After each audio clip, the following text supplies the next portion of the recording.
को, आदरणीय मोदी जी को, और कन्नौज की बात करें तो सुब्रत पाठक जी को भारतीय जनता पार्टी के समस्त संगठन के प्रयास के कारण बड़ी अपार प्रेम मिल रहा है। गांव-गांव में हम लोग जा रहे हैं तो देख रहे हैं विकास की वजह से। और आज कन्नौज में देखें तो कोई विरोधी है ही नहीं, कैंडिडेट ही नहीं हो रहे। बसपा का कैंडिडेट पता चले 2-2 बार बदला जा चुका है, कांग्रेस से तो अभी कोई आया ही नहीं है, सपा से कोई आया ही नहीं है। ऐसी परिस्थितियों में लोगों का अपार समर्थन मिल रहा है। हमारा प्रयत्न यह है कि रिकॉर्ड वोटों के साथ कन्नौज में सुब्रत पाठक जी की जीत हो और दिल्ली में जो मोदी जी के गले में 400 पार की माला होगी उसमें कन्नौज का जो मनका होगा वो तेज चमक के साथ होना चाहिए और हम लोग उसमें सफल भी होंगे, क्योंकि पिछले चुनाव के आंकड़े देखते हैं, समीकरण देखते हैं तो लगातार भारतीय जनता पार्टी का वोट बेस समर्थन बढ़ रहा है और इस बार वो समर्थन और ज्यादा बढ़ेगा हमारे विकास कार्यों की वजह से।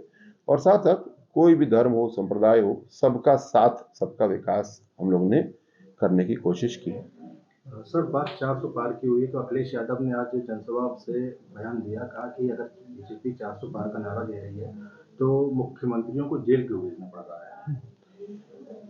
जो भी भ्रष्टाचार के आरोपी हैं उनके खिलाफ कार्रवाई हो रही है, न्यायालय के निर्देशानुसार कार्रवाई हो रही है।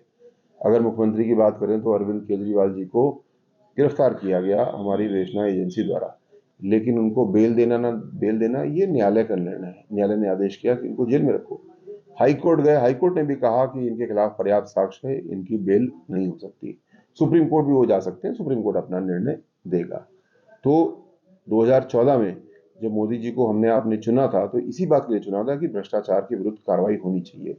आज जब भ्रष्टाचार के विरुद्ध कार्रवाई हो रही है तो ये भ्रष्टाचारी, ये परिवारवादी, ये तो रोएंगे ही, लेकिन आम जनता क्या इस भ्रष्टाचार के विरुद्ध जो कार्रवाई हो रही है उससे नाराज है?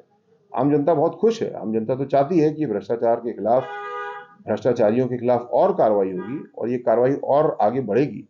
केवल मुख्यमंत्री स्तर पे नहीं, थाने पे, तहसील पे, मेरे विभाग की बात करें तो समाज कल्याण की, कहीं भी कोई भ्रष्टाचारी है, कोई भ्रष्टाचार करने का प्रयास कर रहा है तो उसके विरुद्ध कठोर कार्रवाई होगी। ये हमारा वादा है, ये मोदी जी की गारंटी है।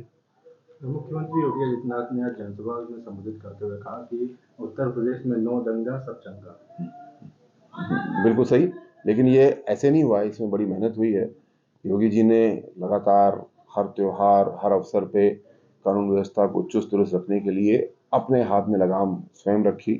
पुलिस को, हमारे मजिस्ट्रेट्स को लगातार सक्रिय किया और उसका परिणाम ये है कि आज हमारे त्योहार कोई चिंता का विषय नहीं होते हैं। जो त्योहार का भाव होता है उसके साथ, उस हर्षोल्लास के साथ, या गम का त्योहार होता है तो उस भाव के साथ मनते हैं और सब कुछ समाप्त बड़े आसानी से हो जाता है। तो वाकई में सब कुछ चंगा है।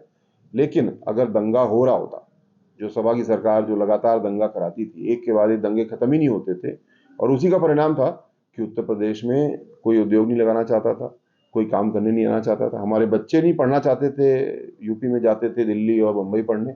आज हमारी विश्वविद्यालयों की रैंकिंग देखिए कितनी अच्छी हो गई है। आज हमारे बच्चे तो बाहर पढ़ने जाने की जरूरत ही नहीं रही, अन्य प्रदेशों के बच्चे आ रहे हैं और आके पढ़ाई कर रहे हैं। तो वाकई में जब दंगा नहीं होता है तो सब कुछ चंगा होता ही है।